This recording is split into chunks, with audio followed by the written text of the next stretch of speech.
안녕하세요. 안녕하세요. 자, 오늘은 우리 가늘고 길게 중개 오래 하는 방법에 대해서 저희 짧은 의견을 얘기를 해보려고 합니다. 저도 사실 중개업을 오래 한 건 아니고 지금 6년 차 일을 하고 있는데요. 저의 목표가 가늘고 길게 이 업을 오래 하는 거기 때문에 제가 정말 조심하고 있는 부분, 제가 실무에서 절실하게 느끼는 부분에 대해서 오늘 이야기를 한번 해보려고 해요. 자, 오늘 이 주제에 대해서 4가지 정도 얘기를 해보려고 하는데요. 첫 번째로 세금 문제. 절대 관여하시면 안 됩니다. 저희 사무실에서 9월 달만 해서 세금 문제가 2건이 터졌어요. 어떻게 말씀을 드렸냐면 처음에 저한테 세금 문제에 대해서 문의를 하셨던 분들인데 제가 봐도 모르겠어요. 대체 이게 너무 복잡하고 너무 까다롭고 그리고 또 일반적인 경우도 아니었고, 그래서 이 부분에 대해서는 세무 상담을 받아보셔야 될 것 같다. 그리고 세금은 절대로 인터넷으로 검색하거나 간단하게 지식이나 이런 걸 찾아보고 진행을 하시면 안 된다고, 돈이 너무나 크게 걸려있는 부분이기 때문에. 그렇게 해서 이제 손님들이 유료 상담을 갔다 오셨어요. 갔다 오셔가지고 이 거래를 진행을 했습니다. 그 상담했던 내용대로. 근데 알고 보니까 이 상담이 잘못됐던 거예요. 그래서 이번 달에만 저희 사무실에서만 그런 건이 2건이 있어서 내지 않아도 될 세금을 몇 천씩, 정말 공중에서 몇 천만 원이 왔다 갔다 하는 경우가 지금 있었습니다. 그리고 또 한 분은 세무 상담을 5군데에서 모두 유료 상담을 받았다고 하세요. 근데 그 5 사무실에서 말이 다 다르기 때문에 이 부분에 대해서 저한테 물어보시더라고요. 지금 5군데를 다 갔다 왔는데 말이 너무나 다르다. 어떻게 생각하느냐. 중개사님은 어떤 거 같으세요? 라고 하길래 저는 또 세금에 대한 전문가도 아니고 세금에 대한 전문가들도 그렇게 말이 다르는데 제가 그거를 어떻게 알겠습니까? 사장님이 더 알아보시고 조금 더 상담을 받아보셔야 될 것 같아요. 이런 식으로 얘기를 했는데 절대 세무 문제에 관여해서는 안 됩니다. 이거를 발을 빼라는 게 아니에요. 우리는 세금에 대해서 전문가가 아니에요. 세금에 대한 전문가는 또 따로 있고, 저희가 만약에 이거는 맞겠지라고 얘기를 해서 대답을 했다가 손님의 재산을 금전적인 피해를 입힐 수 있는 부분이기 때문에 이 부분에 대해서는 언급을 안 하셨으면 좋겠어요. 예전 같은 경우에는 세금이 이렇게까지 복잡하고 까다롭지는 않았습니다. 근데 최근에 법이 바뀌면서 세금에 대한 부분이 너무 까다롭고 너무 어렵기 때문에 세무에 대해서 함부로 이야기하시면 안 됩니다. 가늘고 길게 못 가요. 그리고 2번째, 중개사고는 딱 한 번 그냥 넘어갔을 때 일어나는 것 같습니다. 중개사고는 그냥 딱 한 번, 눈 한 번 딱 감고 넘어갔을 때 일어납니다. 중개사고가 어떻게 일어나냐면요. 완전 초보 때보다는 어느 정도 일이 몸에 적응이 됐을 때 일어난다고 하더라고요. 그게 사실 공인중개사가 계약을 진행을 하면서 등기사항 증명서를 확인하지 않았다는 거는 말도 안 되는 이야기죠. 그렇게 확인 안 하시는 분들 없어요. 정말 없습니다. 그거는 정말 기본 중에 기본이고, 근데 중개사고가 나는 것들이 주임분한테 계좌를 받았는데 예를 들어서 한 잔을 하고 있었어요. 회식 중이었거나 한 잔 하고 있었거나, 그리고 이거 금액도 적은데 지금 막 정신도 없고 가족 행사 중인데 이런 걸로 등기사항 증명서를 확인 안 했다가 우리 명의자가 아니라던가 다른 계좌를 받았다던가 물건에 문제가 있는 부동산 물건이었다던가 이런 경우를 좀 많이 봤어요. 예를 들어서 정말 금액이 작은 임대차 계약서였는데 이거를 설마 지금 막 회식 중이고 정신 없으니까 설마 하고 계좌를 넘겨서 이쪽으로 입금을 했는데 등기부상 명의인이 전혀 달라요. 이런 것들. 이럴 때 중개사고가 발생을 합니다. 그래서 중개사고는 완전 초보 때보다도 우리 약간 일이 적응이 됐을 때, 일에 여유가 있을 때 1, 2년 차에서 많이 발생을 한다고 하는데요. 저는 이 부분 꼭 간과하시면 안 될 거라고 봐요. 특히 인터넷 등기소 툭 하면 시스템 점검 중입니다. 그쵸? 이럴 때 정말 한 건의 계약이라도 간과하시면 안 되고 한 건의 계약이라도 쉽게 생각하시면 안 된다고 봐요. 사실 중개 사고라는 게 워낙에 크게 발생하는 경우들이 많기 때문에 꼭 아무리 내가 지금 경황이 없고 해도 그러면 계약을 잠시 미루시는 게 맞지, 계약금 진행을 잠시 미루셔야 되지, 요거는 설마 괜찮겠지 하고 진행하시면 그게 바로 중개사고로 이어집니다.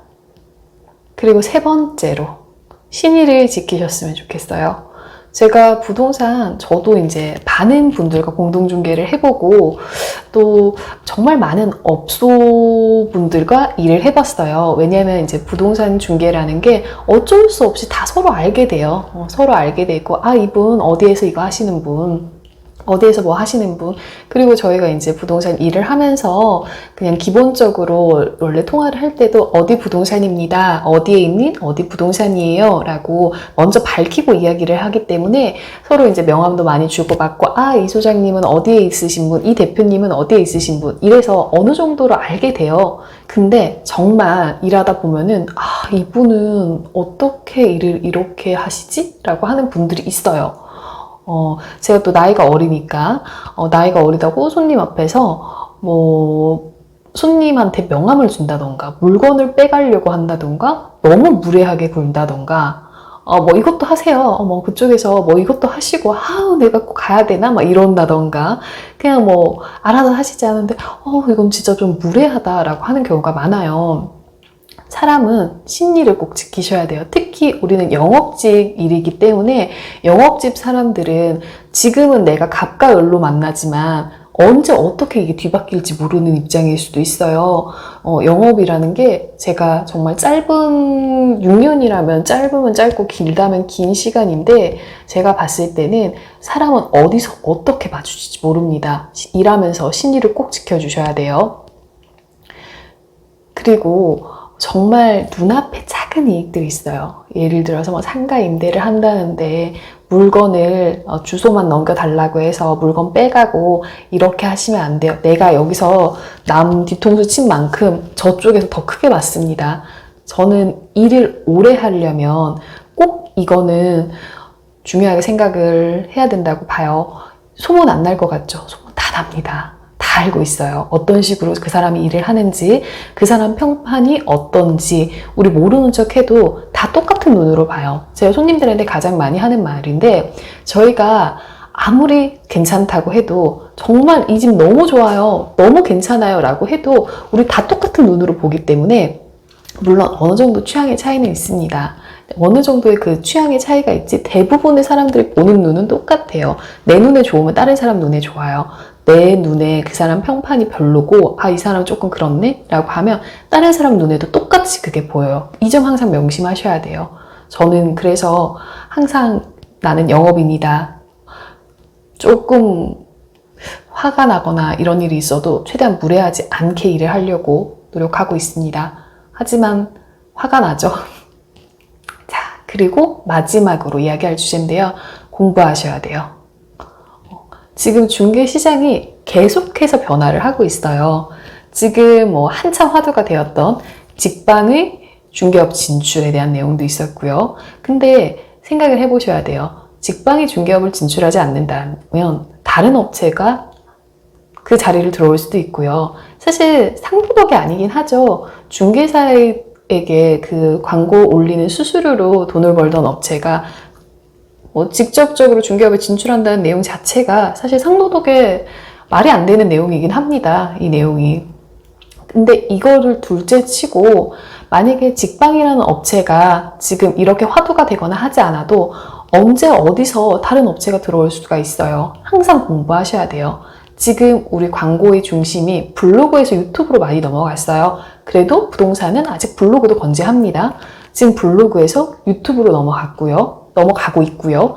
이 유튜브에서 언제 어디서 새로운 매체가 나올지 몰라요. 지금 언룸에서는 직방 다방 어플들이 시장을 잡고 있지만 언제 새로운 어플들이 나오고 언제 새로운 경쟁 업체가 나오고 언제 저희들의 밥그릇을 위협하는 존재가 나올지 모릅니다. 시장의 변화에 민감하게 반응하셔야 되고요. 컴퓨터 못한다고 하시는 분, 그래도 공부하셔야 돼요. 컴퓨터 못하시는 분들도 우리 블로그 하셔야 되고 유튜브 하셔야 됩니다. 그런 거를 아주 능숙하게는 하지 못해도 지금 이 부동산 중개 시장이 어떻게 흘러가고 있는지는 체크를 하셔야 돼요. 왜냐면 내가 아무리 지금은 건재한다고 하지만 세상이 바뀔수록 나는 도태될 수밖에 없고요. 공부하셔야 돼요. 그런데 어렵죠. 사실 어려워요. 저도 컴맹이고 기계치라서 진짜 유튜브 이거 하는 것도 너무 저한테 이거 버겁고 어려워요. 근데 저도 정말 열심히 공부하고 매번 새로운 업체가, 새로운 광고 매체가 나올 때마다 열심히 분석하고 또 이거는 내가 써보고 이 부분은 괜찮다라고 해서 계속 사용을 하기도 하고요. 이거는 정말 좋은 거지만 내가 하는 중개 스타일에는 효율이 없는 것 같아. 이런 것들은 그냥 이제 거르기도 하면서 계속 새로운 매체를 공부를 하고 있습니다. 배움에 시간 투자를 아끼지 마세요. 지금 요즘 이 시대는 정말 항상 배워야 되는 시대인 것 같아요. 항상 공부해야 되고 항상 책도 많이 읽어야 되고 그래서 저도 노력하고 있습니다. 여러분 지금 내 매출이 건재하다고 해서 이렇게 그대로 갈 수는 없어요. 항상 변화에 대비해야 되고 또 앞으로 흘러갈 시장의 방향에 대해서 예측하고 또 만약에 이 중개업에 독과점이 들어온다고 하면 언젠가는 자리를 뺏길 수밖에 없을 거예요. 그 시장에서 살아남아야 되는 나만의 장점을 만드셔야 된다고 봅니다. 저도 그거를 계속 찾고 있고요. 저도 같이 노력하고 있습니다. 자, 오늘은 제가 생각하는, 물론 엄청나게 오래 하신 분들도 많고 선배님들도 많으세요. 그런 분들이 보기에는 제가 너무나 뿅알이겠지만 제가 나름대로 생각한 중개업, 가늘고 길게 오랫동안 유지할 수 있는 방법에 대해서 알아봤고요. 자, 오늘 영상은 여기까지 하겠습니다. 안녕.